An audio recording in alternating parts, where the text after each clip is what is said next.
9h10 et c'est l'heure des Market Movers. On retrouve donc Bernard Pradeclos, auteur du livre Stratégie de marché et trader pour compte propre.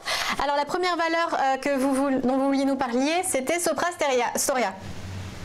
Exactement, donc on va attaquer avec Sopra Steria qui ce matin a eu une excellente nouvelle puisqu'elle a été, c'est une blague, puisqu'elle a été donc dégradée et la réaction ne se fait pas attendre puisque sur le premier marché c'est la plus forte baisse, elle perd actuellement plus de 6%. Mais on va surtout donc noter qu'elle est dégradée après donc une baisse déjà de plus de 55%. Autrement dit, on va pas être méchant avec l'analyste qui a fait la dégradation, mais on va dire qu'il aurait pu le faire un petit peu plus tôt, puisque la valeur est passée de plus de 185 à 81 ce matin. Sur un plan technique, on va aussi donc noter que la valeur avait déclenché le 19 octobre un immense gap baissier suite à une grosse déception, donc un gap baissier de 25%. Ce que l'on ne retrouve pas très couramment. Depuis, on va noter que la valeur a évolué dans un petit canal descendant, donc plutôt on va dire une correction à la baisse relativement calme. Ce matin, elle ouvre sur un nouveau gap à la baisse à surveiller. Alors attention, évidemment, c'est le genre de valeur que l'on évite après un tel gap.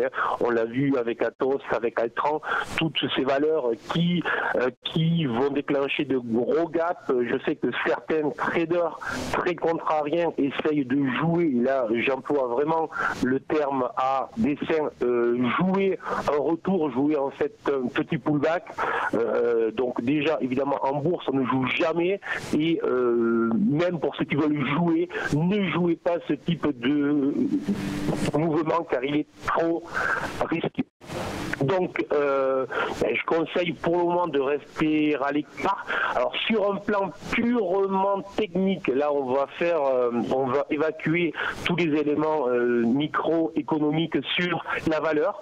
On peut considérer technique, on est en train quand même de toucher des niveaux support très importants. Ces niveaux support sont des sommets de février 2014 et des points bas de février 2016 et juillet 2016.